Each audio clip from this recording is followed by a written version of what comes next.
So today is Saturday, November 29th, 2025, and I've got the orange tree inside the greenhouse. So you can see we've got some ripe fruit on the orange tree. So this is a 9-year-old Owari Satsuma tree, and inside our Yoder-built greenhouse. And we haven't really done much to the greenhouse yet. Still trying to figure out how to heat and cool it most effectively. We're gonna get the electric run from the house to the greenhouse to operate the exhaust fan and the thermostat controls. But we have the vent that is a manual vent with beeswax in it that opens and closes as the temperature rises and cools.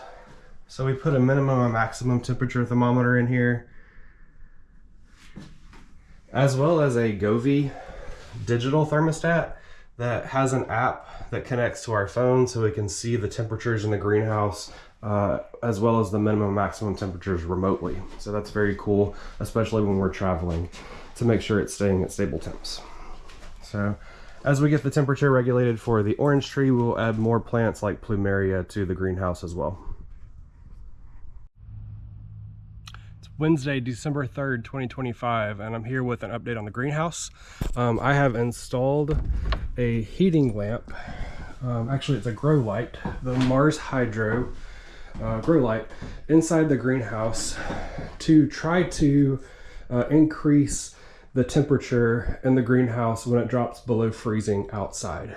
So currently, with no lighting source, no heat source, and no insulation in the greenhouse, we've been getting about 5 degrees Fahrenheit warmer than the outdoor temperature at nighttime here in central Alabama.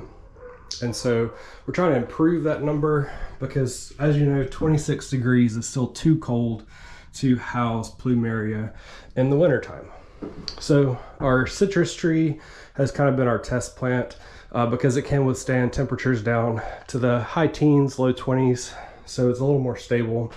But we're trying to see how much additional protection the Mars Hydro grow light is going to provide for the greenhouse, and we'll compare the outdoor temps to the inside temps with that. So we've also got our Govee thermometer here so we can track that temperature fluctuations and the minimum and maximum temperatures digitally.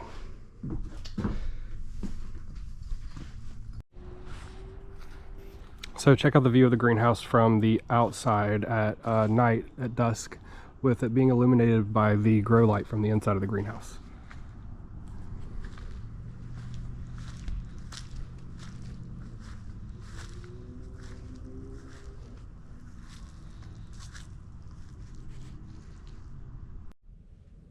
Hey y'all, today is Saturday, December 6th, 2025.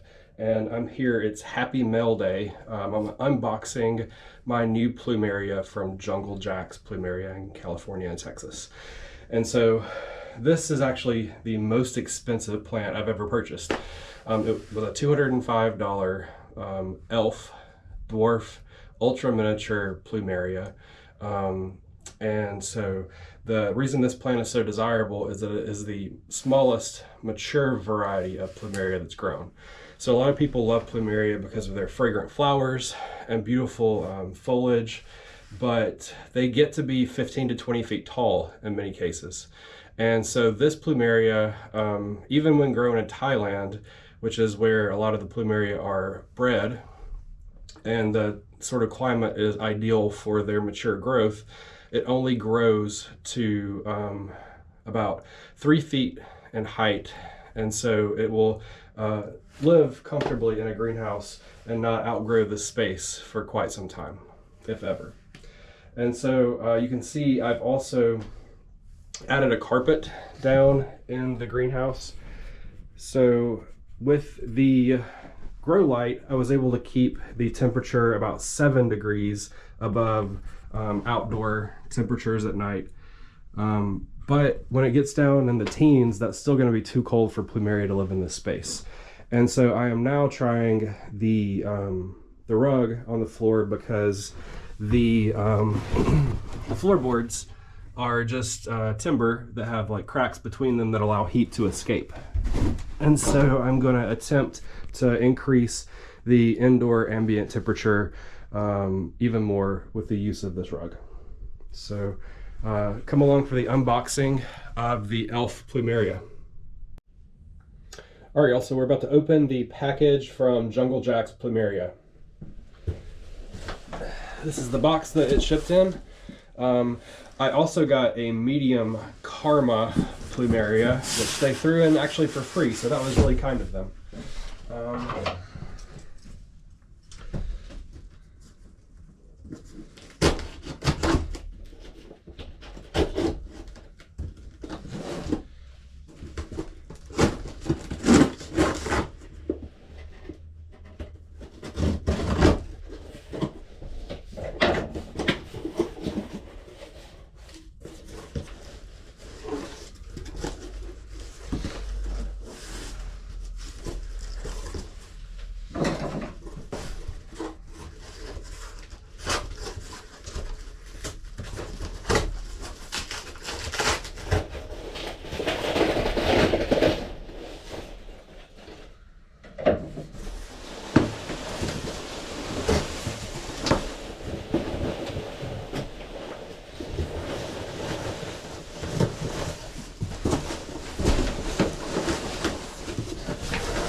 So this is the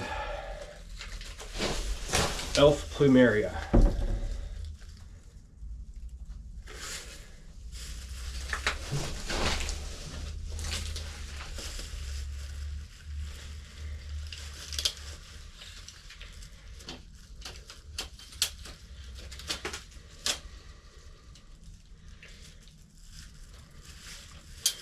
So as you can see, it is about 15 inches tall currently. So we'll get it unpacked. And actually the rest of my Plumeria are in dormancy right now. So I am not going to water this Plumeria until spring. So we'll let it acclimate to its new environment and go through dormancy here in the winter in central Alabama. And then come spring, I will repot it and yeah, water it and it'll sprout out nicely. I'm surprised it actually still has leaves on it. So most of mine have lost their leaves by this point.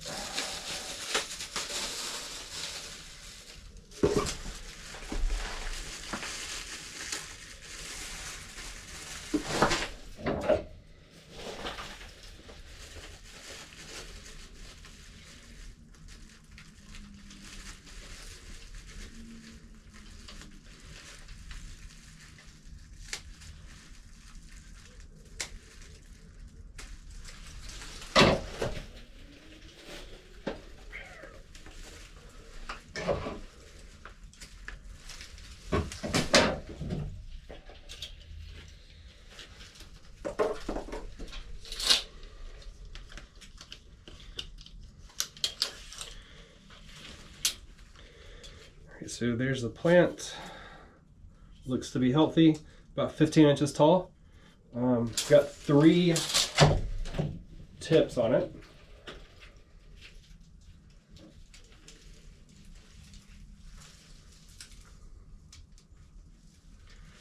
And I'm going to drop it into this really beautiful lavender pot and let it grow in there for a while until the roots are more established and it can be repotted into a larger pot.